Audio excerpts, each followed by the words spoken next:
I married a man who was supposed to be dying just to save my brother's life.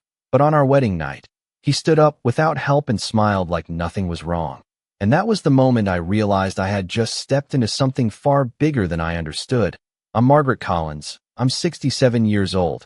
And until 2 weeks ago, I believed I had already faced the hardest chapters of my life. Losing my husband 10 years ago, watching my only son slowly drift away after his marriage, learning how to live quietly in a house that used to feel full, but nothing prepared me for the choice I was about to make or the truth hiding behind it. It started with a phone call I never expected, the kind of call that makes your hands tremble before you even pick up. It was the hospital, and the doctor's voice was calm but final. My younger brother Eddie had less than 3 months to live without a specialized treatment. Something experimental, something expensive, far beyond anything I could afford on my fixed income. I remember sitting at my kitchen table, staring at the chipped ceramic mug in front of me, thinking about how Eddie used to fix everything in this house when my husband was still alive, how he never asked for anything in return, and now I couldn't even give him a chance to survive.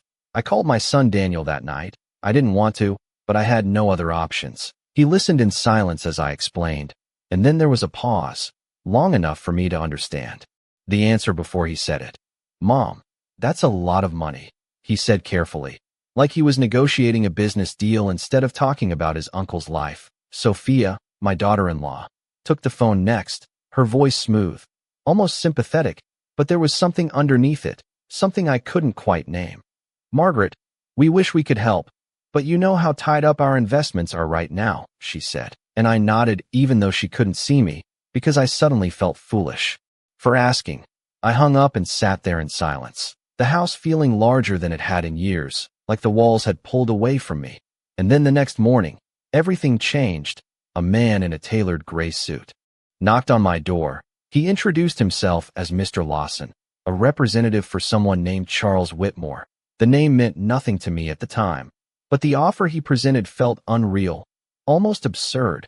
Mr. Whitmore, he explained, was a billionaire with a terminal illness. He had approximately 7 months left to live, and he was looking for a legal spouse, someone respectable, someone discreet. In exchange, he would cover all medical expenses for my brother immediately, no delays, no conditions beyond the marriage itself. I remember laughing at first, not because it was funny, but because it felt impossible, like something out of a television drama. But Mr. Lawson didn't smile. He simply placed a folder on my table. Inside were documents, contracts, medical reports, everything laid out with clinical precision. And at the very end, a number, the exact amount needed for Eddie's treatment. Already approved, already waiting. All I had to do was sign. I should have walked away. Any reasonable person would have. But I kept thinking about Eddie lying in that hospital bed, about the way he squeezed my hand and told me not to worry, about how he had always been the one taking care of me. And now it was my turn.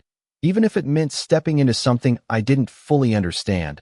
I asked for one day, just one, to think. But deep down, I already knew my answer. That evening, Daniel called again. His tone different this time, more interested, more alert. "Mom," Sophia mentioned someone reached out to you today, he said, and my heart skipped, because I hadn't told anyone yet.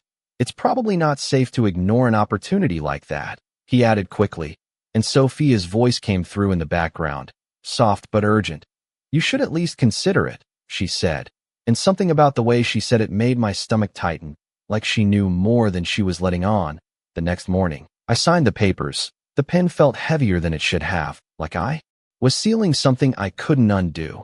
Within hours, Eddie's treatment was arranged. The hospital called to confirm, their tone suddenly respectful, attentive, as if my situation had transformed overnight. And just like that, I became the wife of a man I had never met.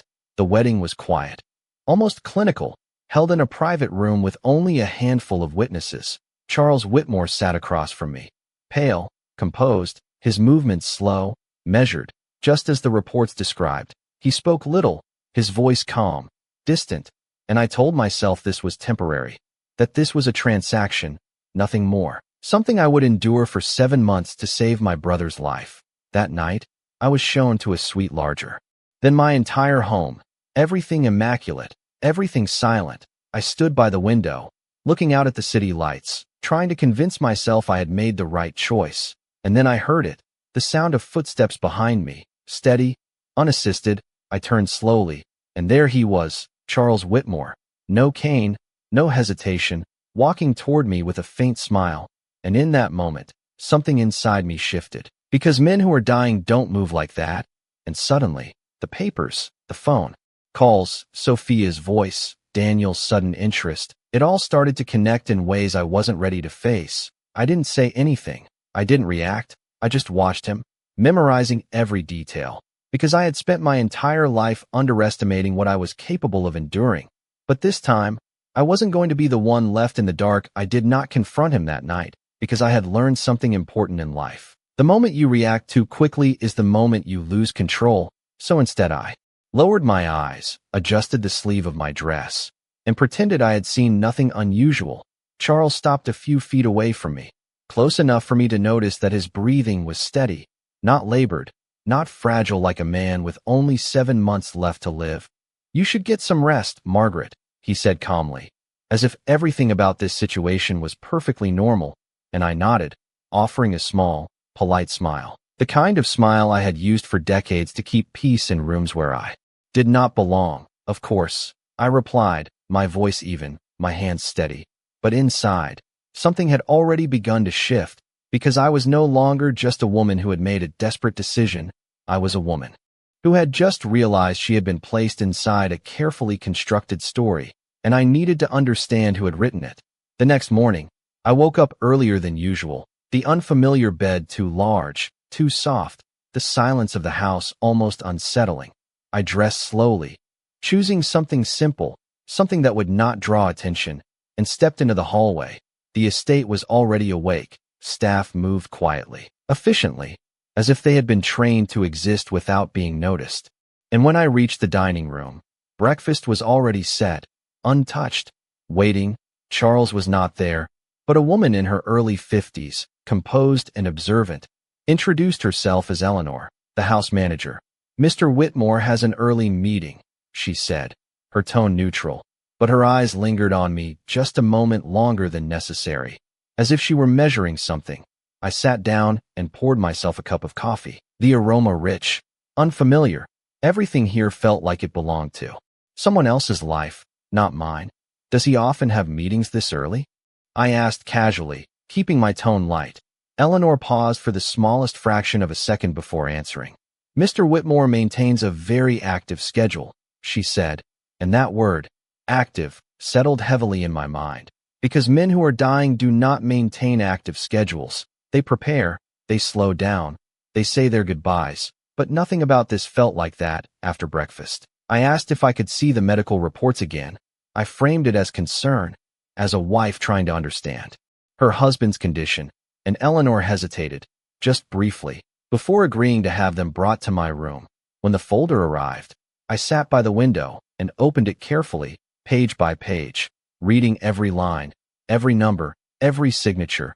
The reports were detailed, convincing at first glance, but the more I looked, the more something fell off. The dates did not align perfectly. The language was too uniform, too polished, as if written to persuade rather than inform. And then I noticed something small, almost insignificant.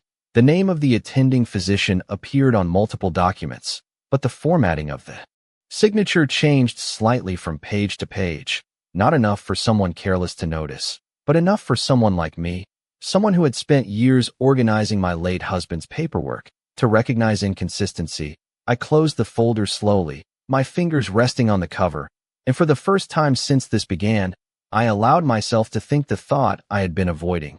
This was not just a strange situation. This was a setup. Later that afternoon, I decided to walk through the gardens. I needed air, space, something that did not feel controlled. The grounds stretched farther than I expected, manicured hedges, quiet pathways, everything designed to create calm.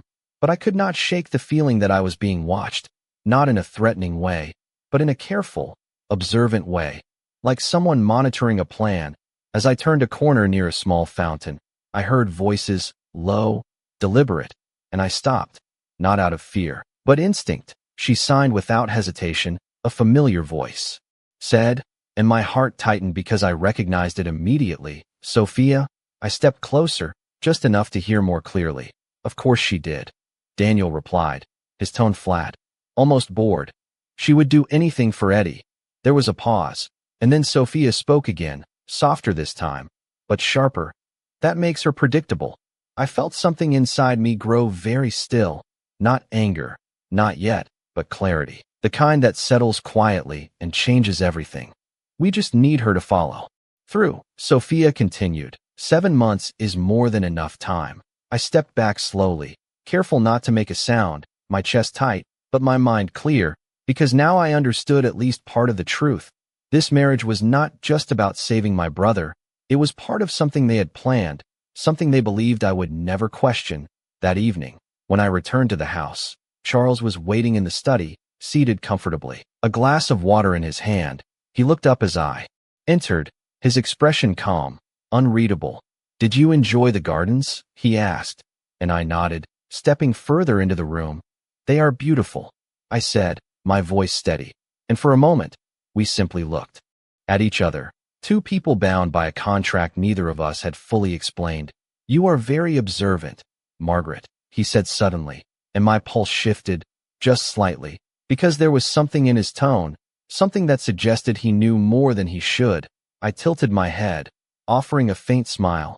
"I have had to be," I replied, and he studied me for a moment longer before nodding, as if confirming something to himself. "That will serve you well," he said quietly, and as I left the room, his words echoed in my mind, not as reassurance, but as a warning, because whatever this was, whatever role I had been placed into, I was no longer just reacting to it. I was beginning to see the edges of it, the structure behind it. And the people who thought they were in control had made one mistake. They believed I would remain exactly who I had always been, quiet, compliant, easy to overlook. But they had forgotten something. People like me do not survive 67 years by staying blind. And now that I had started to see, I was not going to stop. That night, I did not sleep, because once you see the truth, even in fragments, your mind refuses to go back to ignorance. And I lay there staring at the ceiling, replaying every word I had overheard in the garden, every pause, every tone, every choice of language, until the pattern began to form in a way that felt both terrifying and precise. Sophia had said 7 months was more than enough time, and suddenly those 7 months no longer felt like a countdown to a man's death, but a timeline for something else, something planned, something structured around me. I woke before sunrise again, and this time I did not wait for answers to come to me. I went looking for them. I asked Eleanor where I might find Charles's study records, framing it as curiosity, as a wife wanting to understand her husband's affairs, and she hesitated again, just for a moment, before directing me to a smaller office down the west corridor. The room was quiet, organized, almost untouched, as if it had been arranged for appearance rather than use. I moved slowly, running my fingers along the edges of the desk, opening drawers one at a time, not searching for anything specific, but trusting that inconsistencies reveal themselves when you are patient enough to notice them. Most of what I found was exactly what one would expect: financial summaries, investment portfolios, correspondence, all clean, all carefully maintained. But then I noticed a locked drawer at the bottom right of the desk. It was subtle, nothing dramatic, just a small difference in how the wood sat against the frame, as if it had been accessed more recently than the others. I did not force it, I simply closed everything and stepped away, because forcing things too early only alerts the people who are watching. Instead, I returned to my room and made a phone call I had been avoiding. I called the hospital and asked to speak to Eddie's doctor.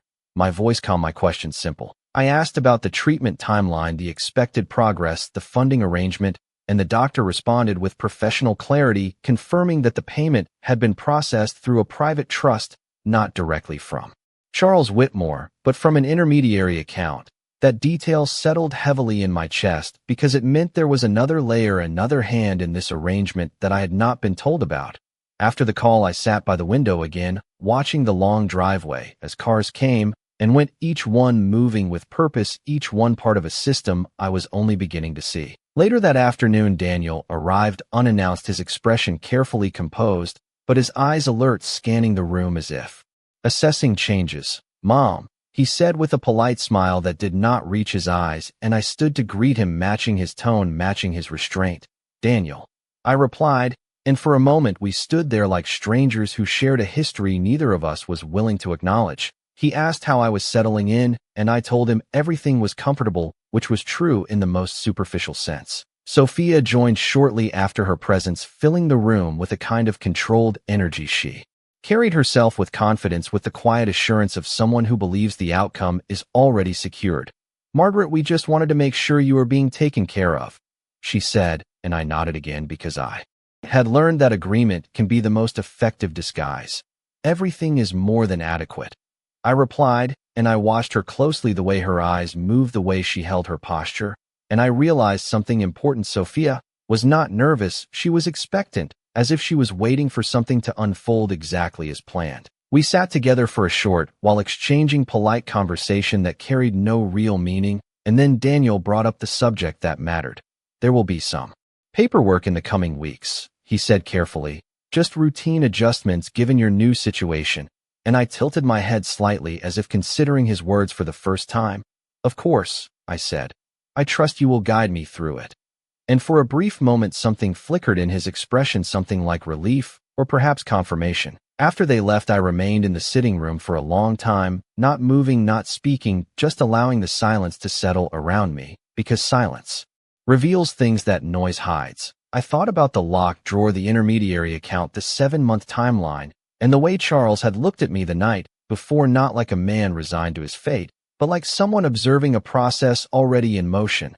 That evening I returned to the study, knowing there was a chance someone would notice, but also knowing that waiting any longer would only deepen whatever trap had been set. I approached the desk again, and this time I did not search the drawers. I examined the lock itself, running my fingers along its edge until I felt the slight indentation of a release mechanism hidden just beneath the surface.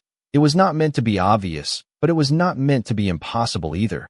The drawer opened smoothly, revealing a thin stack of documents bound together with a simple clip, and I lifted them carefully, bringing them into the light. The first page was a legal outline, not of Charles's estate, but of a conditional transfer agreement. My name appeared on the second line: Margaret Collins, beneficiary under spousal designation, contingent upon compliance with terms.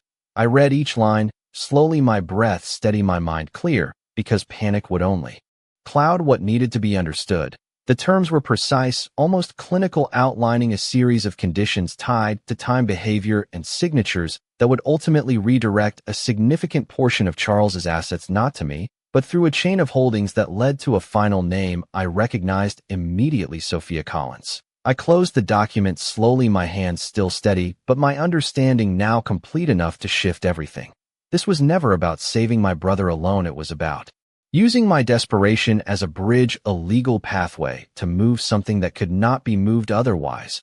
And as I stood there in that quiet room, holding the proof of what they believed I would never see, I realized that for the first time since this began, I was no longer inside their plan, I was standing just outside it, looking in. And that changed everything. Once you understand the structure of a trap, you stop asking why it was built, and you start asking how far it goes. And that was the question that followed me back to my room that night, as I placed the documents carefully on the table and sat down beside them, not touching them again for several minutes, because I needed my thoughts to settle into something precise rather than reactive. Sophia's name at the end of that chain was not an accident, it was the destination, and everything else, including me, was simply a path to get there. I closed my eyes briefly and let the timeline run backward in my mind, from the moment Mr. Lawson knocked on my door to the conversation in the garden to Daniel's sudden interest, and each piece aligned too cleanly to be coincidence. They had known I would say yes, not because they understood me as a person, but because they understood the situation they had created for me. Desperation is predictable, and they had counted on that. What they had not counted on was what happens after the decision is made. The part where the person they thought they controlled begins to look closer. The next morning I did not change my routine, because consistency is the safest disguise. I went to breakfast, I greeted Eleanor, I asked simple questions, and listened carefully to the answers. Charles did not appear again, which told me something just as important as his presence would have. He was choosing when to be seen, which meant he was aware of observation, not just participating in it. After breakfast, I asked Eleanor about the legal team that handled Mr. Whitmore's affairs, framing it as curiosity about my responsibilities as his wife, and she provided a name without hesitation, a firm in the city, well known, well respected, and that detail mattered because legitimate structures are often used to conceal illegitimate intentions. Later that afternoon, I made another call, this time to the firm itself, introducing myself as Margaret Whitmore and requesting confirmation of my status and any upcoming obligations. The assistant on the other end was polite, efficient, and careful with her words, confirming that there were scheduled meetings regarding estate planning adjustments within the next 2 weeks, and that my presence would be required for signatures. I thanked her and ended the call, my mind already moving ahead, because now I knew when the next step of their plan would take place. That evening, Charles returned earlier than expected, and I found him in the same study, seated comfortably as before, as if he had never left. I paused at the doorway just long enough for him to notice me before stepping inside, because timing in moments like that matters more than words. "You seem to prefer this room," I said lightly, and he looked up with that same calm expression that revealed nothing and everything at once. "It is quiet here," he replied, and I nodded as I moved further into the room, taking a seat across from him without invitation, because I wanted to see how he would respond. He did not react, which told me more than any conversation could have. I reviewed some of the documents earlier. I continued, keeping my tone even and measured, and for the first time there was the slightest shift in his gaze, not alarm, not surprise, but acknowledgement. "And what did you think?" he asked, and I allowed a small pause before answering, because silence creates weight. "I think they are very carefully written," I said, and his lips curved just slightly, not into a smile, but into something close to it. "Careful is necessary in matters like this," he replied, and I studied him closely, because now the question was no longer whether he knew, but how much he intended to reveal. "Are you dying, Charles?" I asked, then not sharply, not accusingly, but as a simple question placed in the open between us. The room seemed to still around that sentence, and he did not answer immediately. Instead, he set his glass down and leaned back slightly, his eyes never leaving mine. "That depends on what you believe dying looks like," he said. Finally, and the answer was not an answer, but it was enough, because it confirmed what I needed to know. He was not a passive participant in this arrangement. He was an architect, or at the very least a willing collaborator. I stood then, smoothing my dress, as if the conversation had been nothing more than polite curiosity. "Then I suppose we will both learn something over the next 7 months," I said, and as I turned to leave, I felt his gaze follow me, not with concern, but with interest, as if he had just realized that the role I was playing was not the one he had expected. Later that night, I returned to my room and sat again by the window, the documents no longer in front of me, because I had already memorized what mattered: the conditions, the timeline, the transfer structure, all of it leading to a single conclusion. They needed my compliance, not just once, but repeatedly over time, to complete whatever process they had designed, which meant I had leverage not in stopping them, but in how. And when I chose to move within that structure, I thought about Eddie, about the treatment already underway, about the money that had already been transferred, and I understood that walking away was no longer an option, not without consequences I was not willing to accept. But staying did not mean surrender. It meant adaptation. It meant understanding the rules of the game well enough to change the outcome. And for the first time since this began, I allowed myself a small, controlled breath, not of relief, but of clarity, because the fear that comes from not knowing had been replaced with something far more useful: direction. They believed they had written every step of this story, but they had made one critical error. They had assumed I would only ever react to what was placed in front of me. They had not considered what happens when the person inside the plan begins to rewrite it from within. And as I sat there in the quiet of that unfamiliar room, looking out at a life that was supposed to belong to someone else, I understood exactly what I needed to do next. I would follow every instruction. I would attend every meeting. I would sign every document they expected me to sign, and I would do it with the same quiet compliance they had counted on from the beginning. But this time, I would not be the one being guided. I would be the one watching, waiting, and choosing the moment when everything they had built would no longer belong to them. The next 2 days passed exactly the way they expected them to, because I made sure of it. I followed every routine. I asked no unusual questions. I allowed myself to appear exactly as they had defined me: a woman grateful for help, slightly overwhelmed by her new circumstances, dependent on the guidance of others. And it worked, because people see what they expect to see, especially when it confirms their assumptions. But beneath that surface, I was paying attention to everything: the timing of phone calls, the rhythm of the staff, the way information moved through the house, and who controlled it. On the third morning, I received a call from the hospital. Eddie's condition had stabilized slightly, and the treatment was progressing as planned.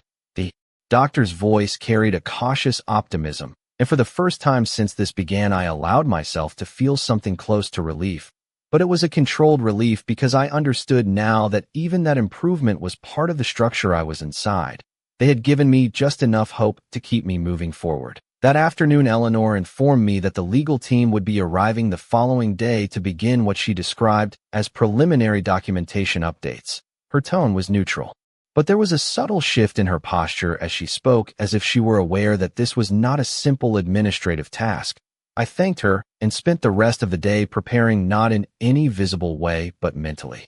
Organizing everything I had learned, every inconsistency, every name, every connection. Because once the process began, I would not have the luxury of hesitation. That evening, I encountered Charles again in the study, and this time I did not wait for him to acknowledge me. I walked in with quiet confidence and took the same seat across from him as before. "Your legal team is coming tomorrow," I said, and he inclined his head slightly as if this were expected. "Yes," he replied. "There are matters that require clarity."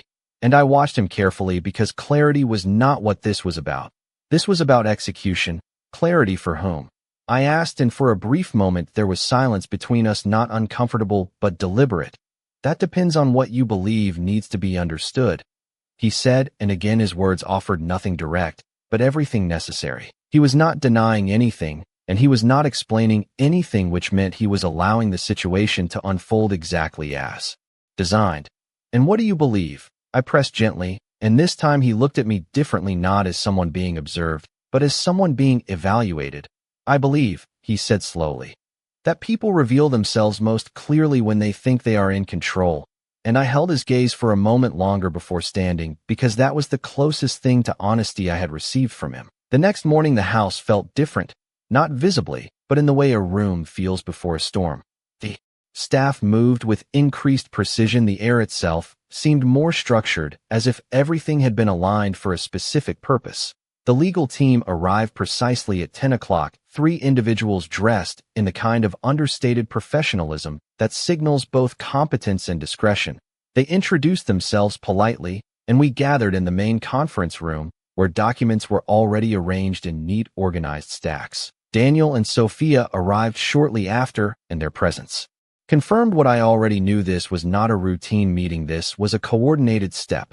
"Margaret," Sophia said with a warm smile that did not reach her eyes, "this is just to ensure everything is properly documented given your new situation." And I returned her smile with equal calm. "Of course," I said, taking my seat. The lead attorney began explaining the structure of the documents, speaking in clear, measured terms about asset management, spousal rights, and transitional arrangements. I listened carefully, not interrupting, not questioning, because this was not the moment to reveal what I knew. The first set of papers was straightforward, confirming my legal status as Charles's spouse and outlining my temporary authority over certain accounts. I signed where indicated, my hand steady, my expression neutral.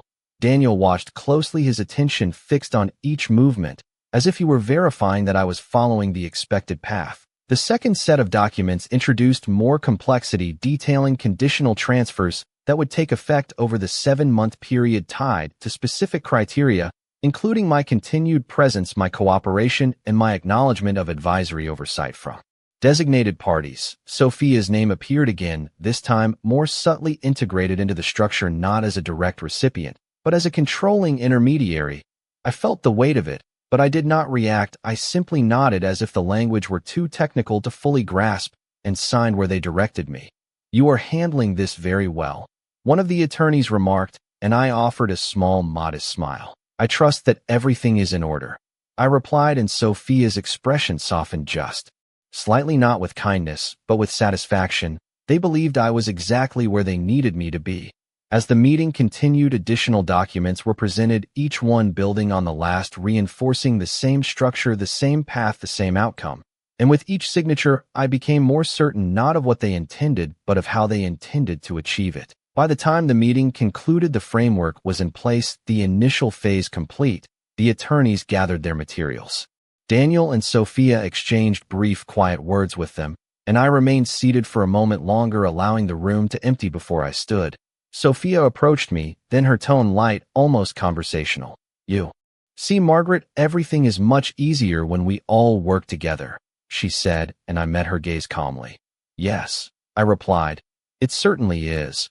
Because in that moment we were both telling the truth, just not the same one. As I left the room, I felt something settle into place, not doubt, not fear, but certainty, because they believed the process had begun exactly as planned, but what they did not understand was that I had already begun adjusting it. Not by resisting, not by refusing, but by moving within it. With intention. And as I walked back through the quiet halls of that house that still did not feel like mine, I understood that the next step would not come from them, it would come from me. And when it did, it would not be loud or sudden, it would be precise and irreversible. The moment you understand how a system is designed to control you is the moment you realize where it is weakest. And as I stepped out of that conference room, I did not feel defeated or overwhelmed. I felt focused, because every signature I had just given them had also given me something in return: time, access, and most importantly, visibility into a structure they believed I could not fully comprehend. The rest of that day passed quietly, almost too quietly, as if the house itself had exhaled now that the first phase of their plan was complete. Eleanor resumed her usual rhythm, the staff returned to their routines, and Daniel and Sophia left shortly after the meeting, their departure efficient, their expressions satisfied. I watched them from the window as their car disappeared down the long driveway. And I noticed something I had not paid attention to before: the way Sophia leaned back slightly in her seat, her posture relaxed, not cautious, not alert, but assured, as if she believed there was nothing left to monitor. That confidence was not accidental, it was built on the assumption that I had accepted my role completely. That night, I returned to the study again, not to search, but to observe, because now I understood that information would not always be hidden. Sometimes it would be placed in plain sight, assuming no one would look closely enough to question it. Charles was there again, seated in the same position, as if he existed in that room more than anywhere else in the house. "You handled today very well," he said as I entered, and I inclined my head slightly, acknowledging the statement without accepting it as praise. "I did what was necessary," I replied, and took my seat across from him the same way I had before. "Most people would have asked more questions," he continued, his tone thoughtful, almost analytical. "Most people would not have been given the answers," I said, and this time he allowed a faint smile to surface, not warm but appreciative, as if he recognized something in my response. "You are beginning to understand," he said, and I met his gaze steadily. "I understand that I am expected to move forward without hesitation," I replied. "What I have not decided yet is whether I will do so in the way that was intended." There was a pause, then, not long, but deliberate, and for the first time, there was something different in his expression, not control, not observation, but interest. "And what would you consider instead?" he asked, and I leaned back slightly, mirroring his posture. "That depends on how much of this arrangement is truly fixed, and how much of it is simply assumed," I said. He did not respond immediately, and that silence confirmed more than any answer could have, because it meant there were variables in this plan, variables that could be influenced. I left the study shortly after that conversation, not because it was finished, but because I had learned enough for the moment. The next morning I made another call, this time not to the hospital or the legal firm, but to someone I had not spoken to in years, an old friend of my late husband, Thomas Green, who had once handled several of our financial matters before retiring. I did not expect him to answer, but he did, and his voice carried the same steady tone I remembered. I explained my situation carefully, not revealing everything, but enough for him to understand that I needed an independent perspective on a set of legal documents. That did not sit right with me. He listened without interruption, and when I finished, he asked me to bring copies of whatever I had as soon as possible. I arranged to meet him the following afternoon using the pretext of a routine outing, because I knew by now that every movement I made could be observed in some way. When I arrived at his office, it felt like stepping back into a different time, a simpler structure where intentions were more direct and less layered. Thomas reviewed the documents slowly, his brow tightening just slightly as he moved from page to page. "These are not standard," he said finally, his tone measured. "They are structured to appear legitimate, but the conditions are unusually specific, and the transfer path is unnecessarily complex." I nodded because I had already sensed that, but hearing it confirmed by someone outside the situation gave it weight. "What does that mean in practical terms?" I asked, and he looked at me directly. It means whoever designed this wanted control over the outcome without making it obvious, he said. And it means that if you follow this exactly as written, you may not end up where you think you will. I felt a quiet clarity settle over me. Because that was the confirmation I needed, not of danger, but of opportunity. Is there a way to adjust it? I asked, and he considered the question carefully. Not by refusing it, he said, but possibly by interpreting certain conditions differently, depending on how they are executed. I thanked him and left with the documents securely in my possession, my mind already mapping out the next steps. When I returned to the house that evening, everything appeared unchanged, but I was no longer seeing it the same way. Every interaction, every instruction, every detail now carried context, meaning, and potential. I encountered Eleanor briefly in the hallway, and she informed me that another meeting would be scheduled within the next week to finalize additional arrangements. I thanked her and continued on my way, my pace steady, my expression calm, because I understood now that the next phase of their plan would rely on my continued compliance. What they did not realize was that compliance does not always mean agreement. Sometimes it simply means patience. Later that night, I stood once again by the window in my room, looking out over the grounds that still did not feel like mine, but no longer felt entirely foreign either. I thought about Eddie, about the treatment that was already underway, about the time that had been bought not just for him, but for me. And I understood that the 7 months they had planned so carefully were not a limitation, they were an opportunity. They had built a structure assuming I would move through it blindly, but I was no longer moving blindly. I was moving with intention, with awareness, and with a clear understanding that every step I took could either reinforce their plan or begin to unravel it. And as that realization settled into something steady and unshakable, I allowed myself a single quiet thought, not of fear, not of doubt, but of certainty. They believed they had given me a role to play, but they had underestimated something fundamental. They had mistaken silence for weakness and patience for compliance. And by the time they realized the difference, it would already be too late. The following week began with a kind of quiet that no longer felt empty, but deliberate, as if every pause between events had been placed there for a reason, and I moved through each day with the same careful rhythm I had adopted since the meeting, signing what was presented to me, asking only the questions that made sense within the role they expected me to play, and watching everything else with a level of attention I had not used in years. On the third day, Eleanor informed me that another meeting had been confirmed, this one smaller, more focused, and according to her, intended to finalize what she called the operational conditions of the arrangement. The phrase itself was telling, because arrangements that require operational conditions are not simple agreements. They are systems designed to be executed step by step.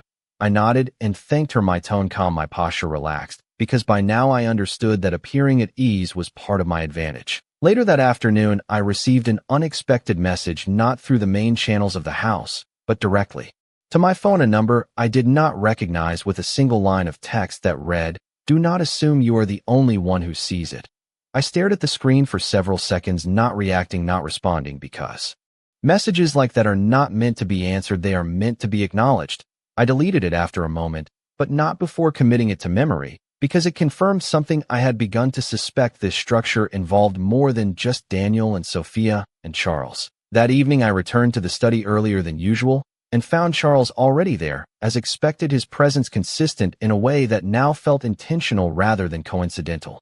"You are adjusting quickly," he said as I entered, and I took my seat without hesitation. "Adjustment is necessary when circumstances change," I replied, and he nodded slightly, as if that answer aligned with something he had anticipated. "You met with someone," he said, then not as a question, but as a statement, and I allowed a brief pause before responding, because denial would serve no purpose here. "Yes," I said simply, and his expression did not shift, but there was a subtle change in the way he held his posture, as if something had been confirmed. "And what did you learn?" he asked, and I considered my answer carefully, because this was a moment that required precision. "I learned that this arrangement is more flexible than it appears," I said, and for the first time there was a clear reaction, not surprise, not concern, but recognition. "Flexibility depends on who is interpreting it," he replied, and I met his gaze steadily. "Then it is fortunate that interpretation is not fixed," I said, and the silence that followed was not empty. It was charged with a kind of mutual understanding that neither of us was fully stating, but both of us were beginning to accept.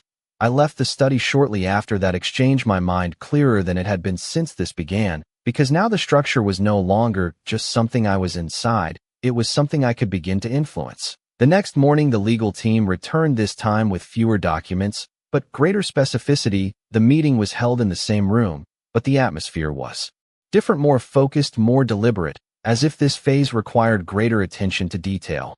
Daniel and Sophia arrived again, their timing precise, their expressions controlled, but I noticed something new. A slight tension in Sophia's posture, a subtle shift in the way her eyes moved across the table, as if she were monitoring more closely than before. The lead attorney began outlining the next set of conditions, explaining that certain decisions regarding asset allocation would require my direct authorization within defined parameters, and that these authorizations would be recorded as part of an ongoing process rather than a single event. I listened carefully, noting each condition, each requirement, each point at which my signature would serve as a trigger for something else. The documents were presented one by one, each building on the structure already in place, and I signed where indicated, maintaining the same calm demeanor, the same measured pace. But this time I was not just following the path, I was mapping it. At one point the attorney paused and looked at me directly. "Do you have any questions about how these conditions will be applied?" he asked, and I allowed a small thoughtful pause before answering. "Only one," I said.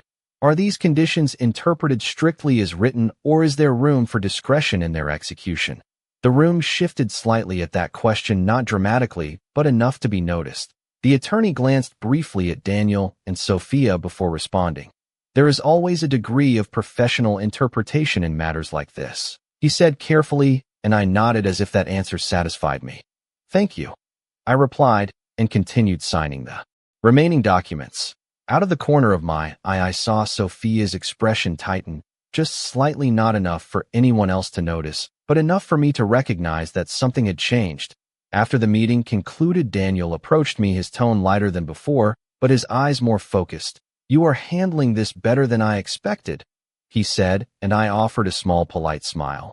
"Life teaches you to adapt," I replied, and his gaze lingered for a moment, longer than necessary, as if he were reassessing something he thought he already understood. Sophia joined us shortly after, her voice smooth, but carrying a subtle edge.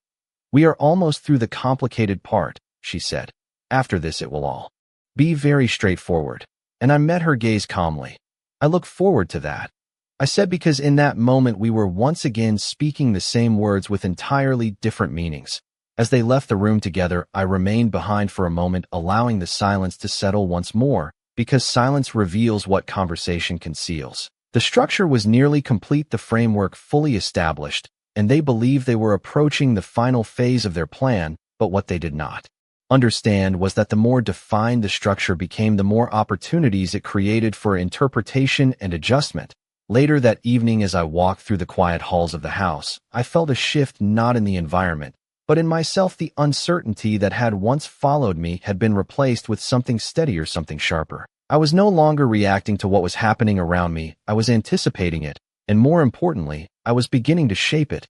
And as I paused by the window, once again looking out over the grounds that had witnessed every step of this carefully constructed arrangement, I allowed myself a single clear realization. They had built a system that depended on my cooperation, but they had also given me the ability to define what that cooperation looked like. And now that I understood that difference, the outcome they had planned was no longer certain. The more a plan depends on silence, the more dangerous it becomes for the people who created it. Because silence can be shaped and redirected, and that was the realization that settled into me the morning after the second meeting, as I sat alone at the long dining table, with a cup of coffee growing cold in my hands.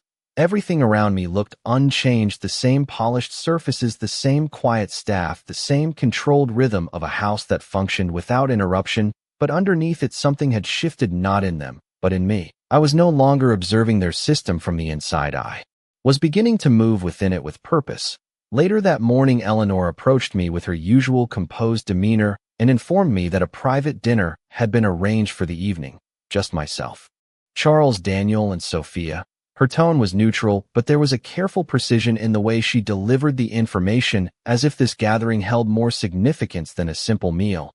I nodded and thanked her, because I already understood what this was, not a dinner, but a checkpoint. an opportunity for them to assess whether everything was progressing as expected. The rest of the day passed slowly, not because there was nothing to do, but because I allowed it to. I moved through the hours, deliberately choosing stillness over distraction because clarity requires space, and I needed to be certain of every decision I was about to make. That evening I dressed simply, nothing that would draw attention, nothing that would suggest anything had changed, and when I entered the dining room they were already there. Daniel stood near the window, his posture relaxed, but his eyes alert, while Sophia sat at the table, her expression composed, her movements precise as she adjusted her place setting. Charles arrived shortly after and took his seat at the head of the table, as if the structure of the room itself revolved around him. We exchanged polite greetings, and the dinner began in a quiet, controlled manner, the conversation light, at first touching on neutral topics, the kind that fill space without revealing anything of substance. I listened more than I spoke, allowing them to lead the rhythm, because people reveal more when they believe they are directing the conversation. It was Sophia who shifted the tone first, her voice smooth, her smile measured. "Margaret, you have been adjusting remarkably well," she said, and I inclined my head slightly, acknowledging the compliment without accepting its intent. "I have had time to think," I replied, and her eyes sharpened just slightly at that word think, because thinking was not part of the role they had assigned to me. "That is good," she said carefully. "Clarity makes everything easier." And I met her gaze calmly. "It does," I agreed. "Especially when the structure is clear." There was a brief pause, then not long, but enough to change the air in the room. Daniel shifted slightly in his seat, his attention sharpening, while Charles remained still, his expression unreadable. "What do you mean by that?" Daniel asked, and his tone was controlled but no longer casual. I set my fork down gently before answering, not rushing, not hesitating, because timing in moments like this matters more than words. "I mean that I understand how everything is connected," I said, and I watched as Sophia's smile held but tightened just enough to reveal strain beneath it. "Connected how?" she asked, and her voice remained smooth, but there was a subtle tension now, a carefulness that had not been there before. I leaned back slightly, my posture relaxed, my tone even. "The timeline, the conditions, the transfers," I said. "It is all very carefully arranged." And for a moment no one spoke. The silence that followed was not empty, it was weighted with calculation, each of them reassessing something they thought was already decided. Charles was the first to break it, his voice calm, almost curious. "And what do you intend to do with that understanding?" he asked, and I turned my attention to him fully, because this was the question that mattered. "I intend to continue," I said simply, and the effect of that answer was immediate, not in what it revealed, but in what it did not. I had not challenged them, I had not refused, I had not stepped outside the structure they had built. I had done something far more unsettling, I had acknowledged it, and chosen to remain within it. Sophia's expression softened again, but this time it was not satisfaction, it was uncertainty, carefully concealed beneath composure. "That is exactly what we hoped," she said, and her voice regained its earlier warmth, but her eyes did not. Daniel relaxed slightly in his chair, but his gaze remained fixed on me, as if trying to measure something that no longer aligned with his expectations. The conversation shifted after that, but it never returned to the same ease. The earlier balance had been altered in a way that could not be undone. Every word that followed carried an undercurrent of awareness that had not been there before. After dinner we moved into the sitting room where coffee was served, and the conversation continued, but more cautiously, now more measured. I allowed it to unfold without interference, responding when necessary, observing when possible, because this was no longer about information, it was about perception. They were beginning to see me differently, not fully, not clearly, but enough for doubt to take hold, and doubt is the one element no controlled system can tolerate for long. As the evening came to an end, Daniel and Sophia prepared to leave, their movements efficient, their expressions composed, but I noticed the difference in the way they looked at me, not with certainty, not with control, but with something closer to caution. Charles remained behind as the door closed, and the house returned to its quiet state.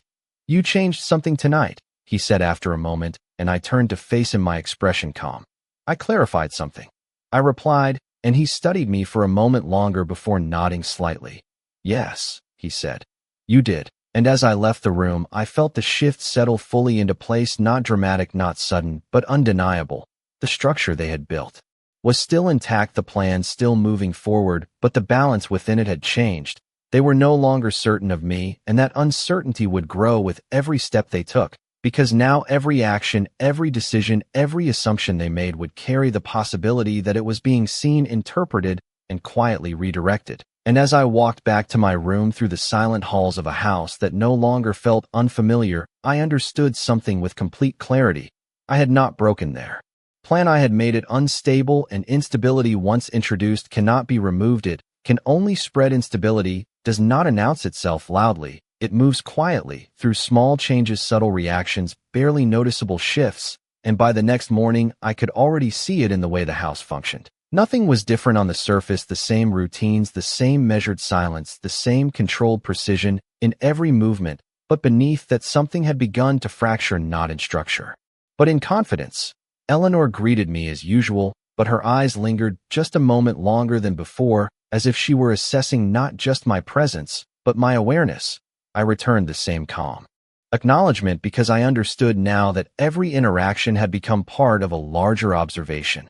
After breakfast, I chose not to remain in my room. Instead, I walked through the house, slowly, deliberately, allowing myself to be seen, because visibility at the right time creates uncertainty in those who believe they are unseen. As I passed the study, I noticed the door slightly ajar, and without hesitation I stepped inside. Charles was not there, but the desk had been rearranged, the documents from the previous days no longer visible, replaced with new files stacked neatly at the center. I approached without urgency, opening the top folder, just enough to see the headings, and what I found confirmed what I had anticipated. The next phase had already begun.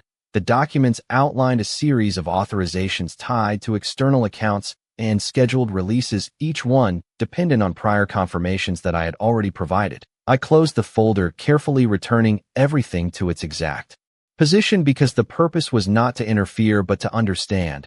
As I turned to leave, I heard footsteps in the hallway, and a moment later Sophia appeared at the doorway, her expression composed, but her eyes sharper than before. "I did not expect to find you here," she said lightly, and I offered a small smile. "I am learning my way around," I replied, and her gaze shifted briefly to the desk before returning to me. "Of course," she said. "It is important to feel comfortable," and I nodded. Because comfort was not what this was about. "It is becoming clearer every day," I said, and for a fraction of a second her expression tightened before smoothing again. "That is good," she replied and stepped aside, allowing me to pass. The exchange was brief, but it carried more weight than any of the longer conversations we had shared, because now she knew that I was no longer simply moving through the spaces assigned to me. I was choosing them. Later that afternoon, I received another call from the hospital. Eddie's condition had improved further, the treatment responding in ways the doctor described as encouraging, and I listened carefully, asking the necessary questions, noting every detail, because this was the one part of the situation that remained real beyond the structure they had created.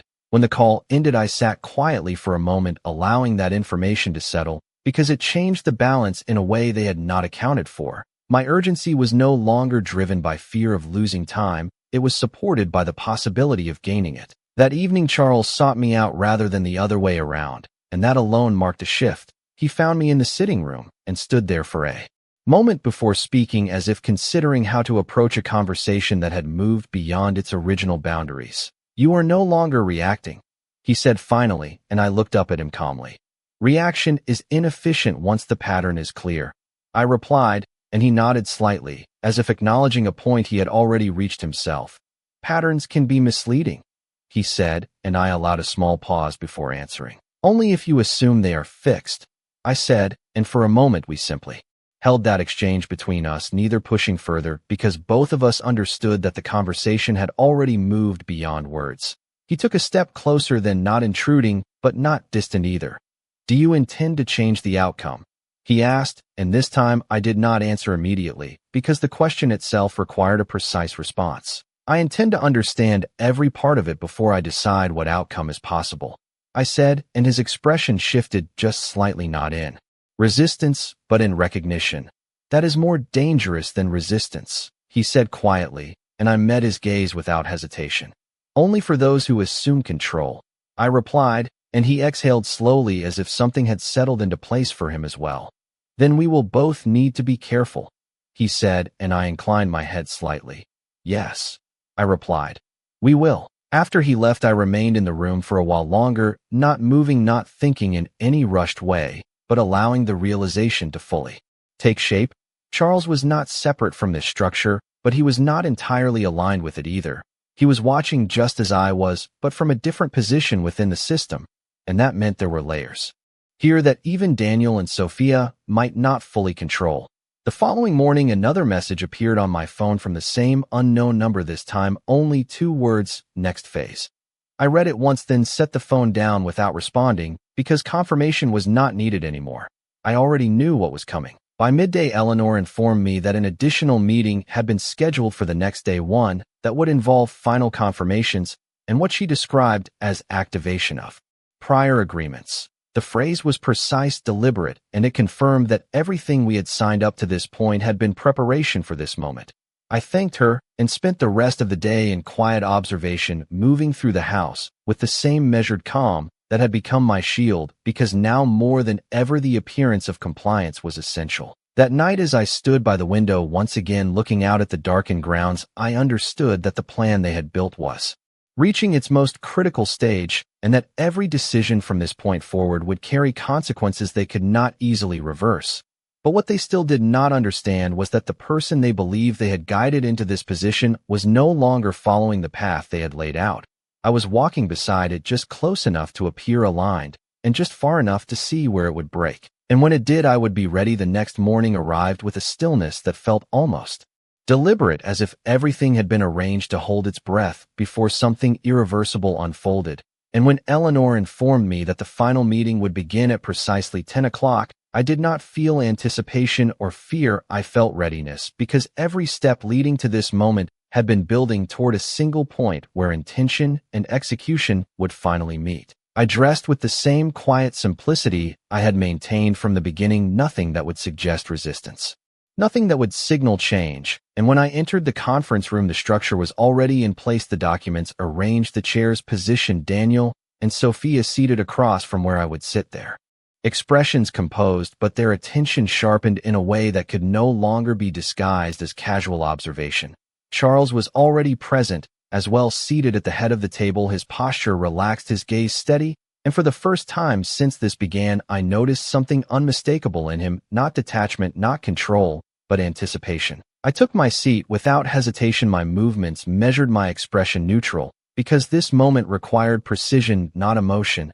The lead attorney began speaking, immediately outlining the final phase of the process, his tone clear, his words carefully chosen, as he described the activation of all prior agreements, the consolidation of authorizations, and the execution of what he referred to as the final transfer alignment. I listened without interruption because I already understood what these words meant in practice. This was the moment when everything they had constructed would be set into motion in a way that could not easily be undone. The documents were passed to me one by one, each one more specific than the last, each one tying together the conditions I had previously agreed to into a single continuous action.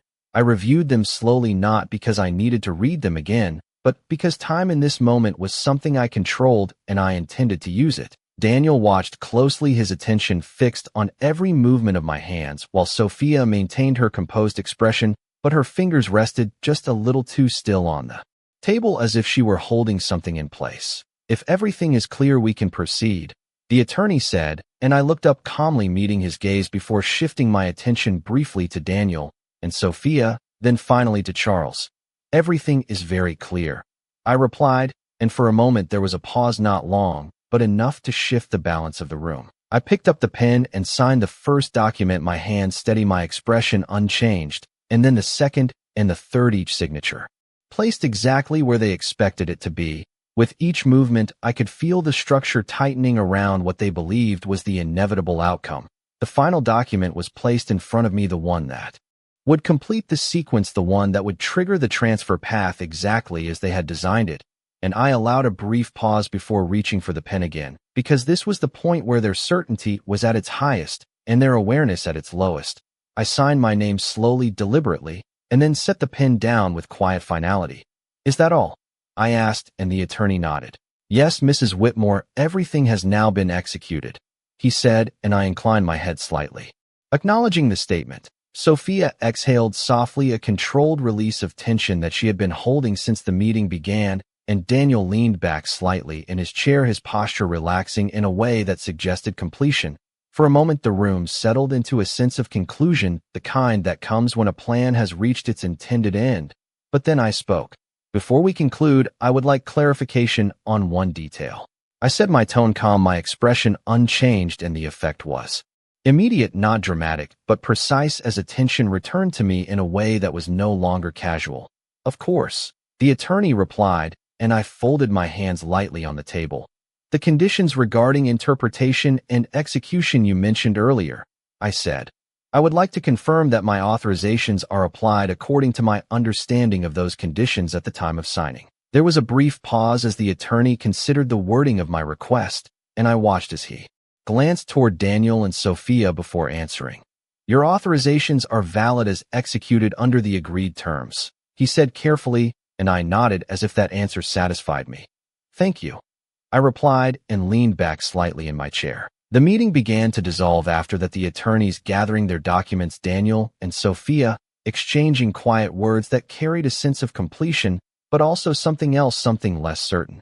I remained seated for a moment longer, allowing the room to empty, because I understood that what had just occurred was not the end of their plan, it was the point at which they believed it had become irreversible. Charles was the last to stand, and as he did, he looked at me not with surprise, not with approval, but with something closer to recognition. You have done exactly what was expected, he said, and I met his gaze steadily. Yes, I replied. Exactly. And for a brief moment something passed between us, an understanding not spoken, but fully acknowledged, that the meaning of that word was no longer fixed. As I left the room and walked back through the quiet halls of the house, I could feel the shift fully in place, not in the structure they had built, but in the outcome they believed it would produce. They thought everything had been completed, that every condition had been satisfied, that every step had led precisely where they intended.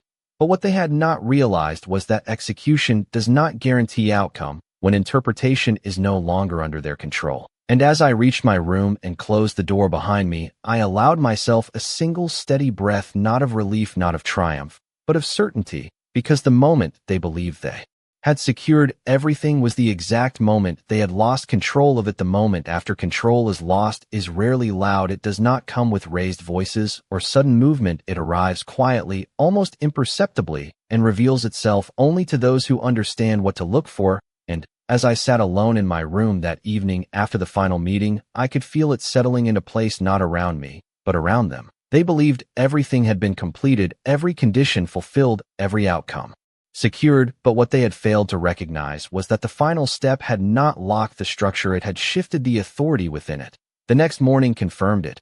Eleanor's demeanor remained composed as always, but there was a subtle difference in the way she addressed me, not in words, but in tone, as if something in the hierarchy she had been following had quietly adjusted. Mrs. Whitmore, there have been updates to the account access schedules, she said, and I nodded calmly as if this were routine. Thank you, Eleanor, I will review them, I replied, and as she handed me the documents I noticed that the formatting had changed slightly, the language more direct, the references to oversight less pronounced. I took them back to my room and read them carefully, not quickly, not casually, but with the same attention I had given everything since this began, and what I found was exactly what I had anticipated. The authorizations I had signed had been executed under my interpretation of the conditions, not theirs, and that distinction had altered the path of the transfers in a way that was subtle but decisive. Instead of routing control through the intermediary structure that led to Sophia, the system had redirected the authority back through a holding arrangement that required my continued confirmation for any further movement. They had expected a single continuous flow. What they now had was a controlled sequence dependent on me. I closed the document slowly, my hands steady, because this was not a moment for reaction, it was a moment for precision. Later that afternoon, Daniel arrived earlier than usual, his movements less relaxed than before, his expression carefully composed, but his eyes searching as if looking for something that no longer aligned with what he expected to see. Mom, I wanted to go over the next steps with you, he said, and I gestured toward the sitting room, inviting him to sit. Of course, Daniel, I replied, and as we sat across from each other I could see the tension beneath his calm surface.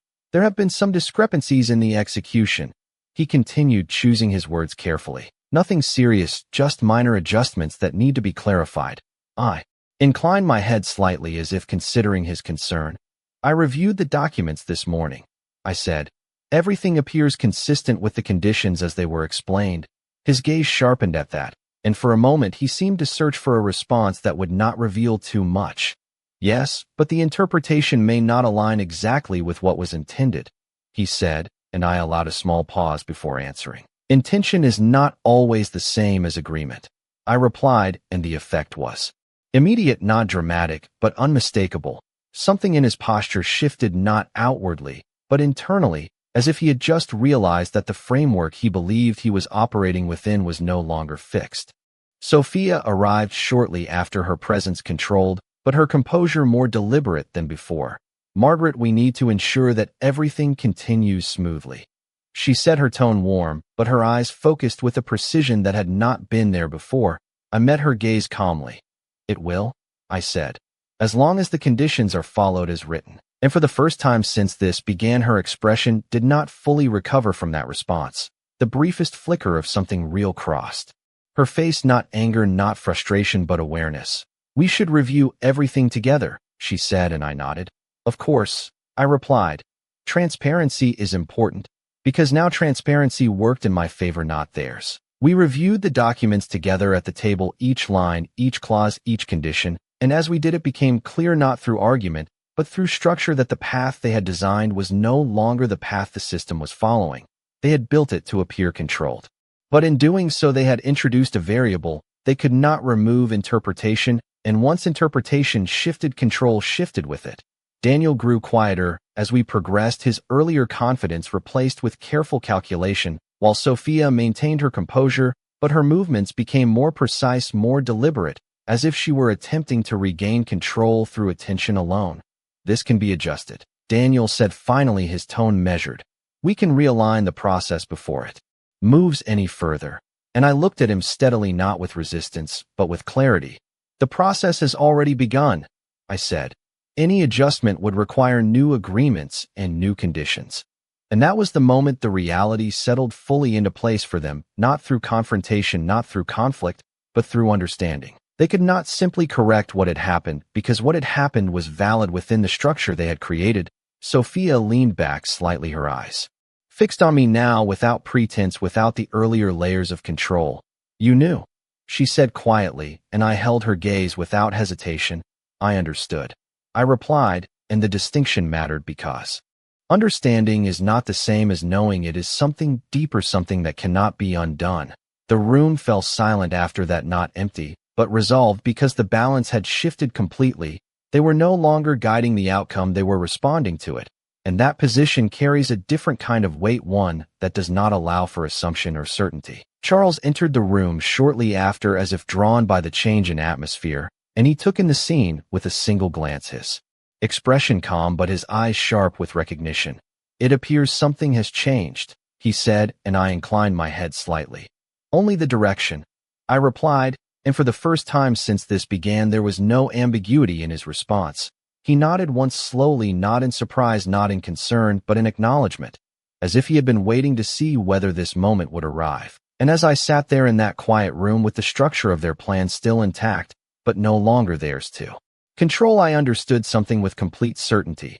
The outcome they had built no longer belonged to them, and whatever came next would not be decided by intention or design, but by who understood the system well enough to shape it. And now that person was me. When control shifts, it does not announce a victory. It creates a new balance, one that feels unfamiliar at first, because it is no longer defined by the expectations that came before. And as I sat in that room with Daniel and Sophia across from me and Charles standing just behind them, I understood that this was not the end of what had begun. It was the beginning of something they had not prepared for.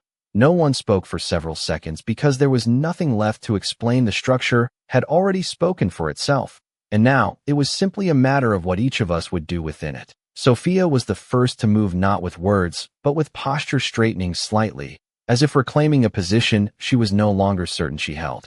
We can still correct this, she said, her voice controlled, but no longer smooth, and I met her gaze calmly. There is nothing to correct, I replied.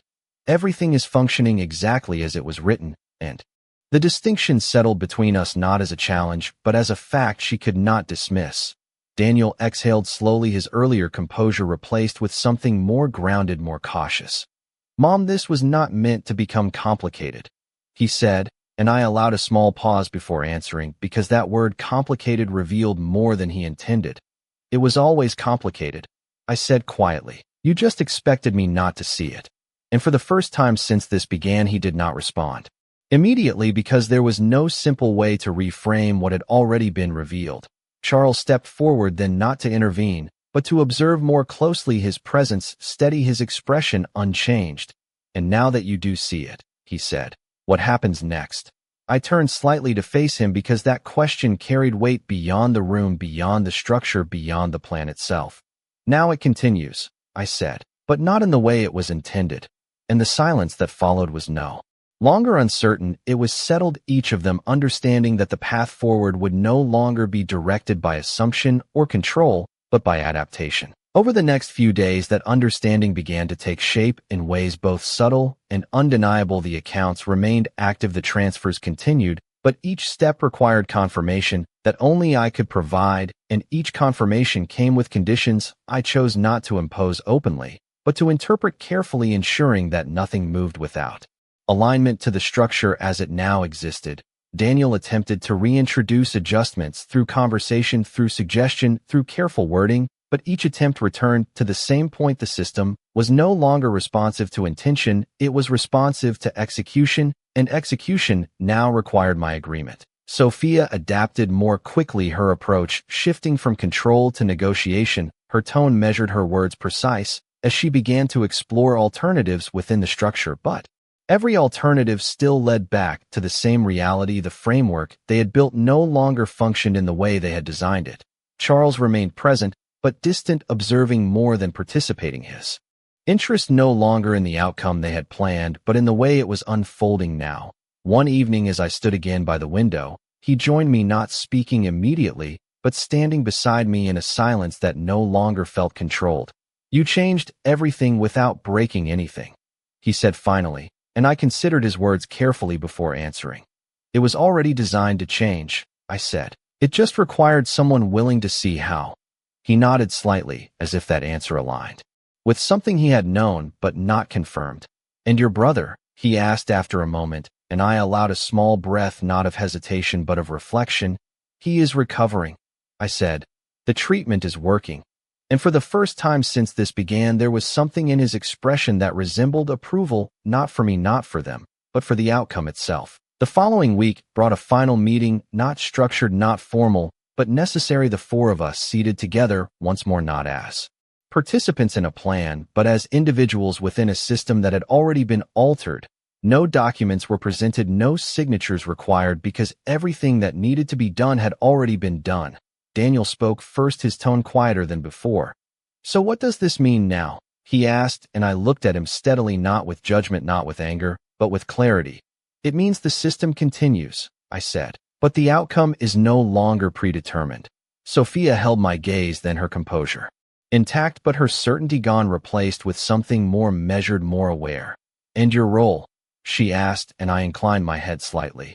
"My role is the same as it has been from the beginning," I said, "to ensure that what moves forward does so correctly."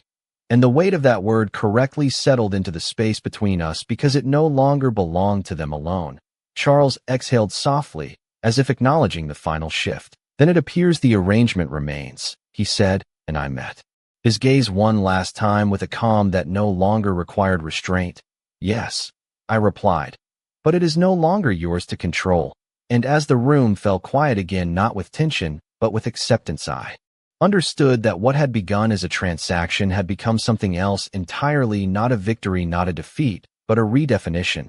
They had built a system to use me, and in doing so they had given me the only thing they could not take back: the ability to understand it, shape it, and ultimately decide how it would continue. And as I left that room for the last time, I did not feel like someone who had escaped a plan or defeated it. I felt like someone who had stepped beyond it entirely into a position where the outcome was no longer something to fear, but something to choose.